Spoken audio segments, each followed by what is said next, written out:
ഇന്നിപ്പോൾ ഞാൻ കണ്ണൻകുട്ടീനെ അങ്ങനെ വലിയ അധികം എക്സസൈസ് ഒന്നും ചെയ്യണ്ടെന്ന് വിചാരിക്കുകയാണ്. വെറുതെ കാലിൻ്റെയും കൈയുടെയൊക്കെ മസിൽസൊക്കെ ഒന്ന് ലൂസാക്കുന്ന എക്സസൈസുകൾ മാത്രമേ ഞാൻ അവന് ചെയ്തു കൊടുത്തുള്ളൂ. അപ്പോൾ ഞാനവിടെ കൊറിയർ അയക്കാൻ വേണ്ടിയിട്ട് ഒരു 4 അടിയുടെ നെറ്റിപ്പട്ടവും അതുപോലെ ഒരു ഗുരുവായൂരപ്പൻ്റെയും പിന്നെ ഒരു 1 അടിയുടെ നെറ്റിപ്പട്ടം അങ്ങനെ 3 വന്നിട്ടൊന്ന് അയക്കാനായിട്ടുണ്ടായിരുന്നത്.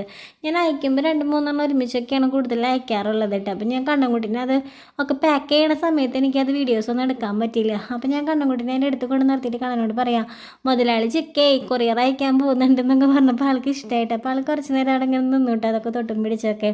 അപ്പോൾ ഇപ്പോൾ നെബുലൈസ് ചെയ്യാൻ പറഞ്ഞിട്ടുണ്ട്, 3 നേരം നെബുലൈസ് ചെയ്യണം. അപ്പോൾ എന്തായാലും ആൾക്ക് നല്ല ഉറക്കം വരുന്നുണ്ട്, മെഡിസിൻസൊക്കെ ഉള്ളതല്ലേ.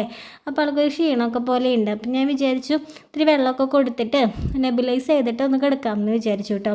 അപ്പോൾ നെബുലൈസ് ചെയ്യാനായിട്ട് ഇരിക്കുമ്പോൾ കുറേ നേരം ഇരിക്കുമ്പോൾ ആൾക്കൊരു ദേഷ്യം പോലെയൊക്കെയാണ് കേട്ടോ. അപ്പോൾ ബലം പിടിച്ചിങ്ങനെ തള്ളും, തല ശരിക്കും നമുക്കിങ്ങനെ പിടിച്ചാൽ കിട്ടില്ല, അങ്ങനെയായിരുന്നു. അപ്പോൾ പിന്നെ കുറച്ച് നേരം ഞാൻ ഇങ്ങനെ ഇരുന്ന് നെബുലൈസ് ചെയ്തിട്ട് കുറച്ച് കഴിഞ്ഞപ്പോൾ പിന്നെ അവൻ തല പൊക്കി വെച്ച് കെടുത്തിയിട്ടാണ് കേട്ടോ പിന്നെ നെബുലൈസ് ചെയ്തത്. തല നേരെ വെച്ച് കെടുത്തി കഴിഞ്ഞ് കഴിഞ്ഞാൽ അതിലത്തെ മെഡിസിൻസൊക്കെ ഇങ്ങനെ ലിക്വിഡാണല്ലോ മുഖത്തേക്കൊക്കെ പോകും. പക്ഷെ അങ്ങനെയല്ല, തല നല്ലപോലെ പൊക്കി വെച്ചിട്ട് നമ്മൾ ഹോസ്പിറ്റലിലൊക്കെ വെച്ചിട്ട് അങ്ങനെയാണ് കേട്ടോ അവർ നെബുലൈസ് ചെയ്യിക്കാറുള്ളത്. അപ്പോൾ അധികം അവന് ബലം പിടിക്കാൻ പറ്റില്ല. ഇത് എൻ്റെ കയ്യിലാകുമ്പോൾ അവന് നല്ലപോലെ ബലം പിടിക്കാനായിട്ട് പറ്റും. ഇതിപ്പോൾ അങ്ങനെ ഇരുത്തിയിട്ടൊക്കെ ചെയ്തപ്പോൾ നല്ല കുട്ടിയായിട്ടൊക്കെ ഇരുന്നു കേട്ടോ.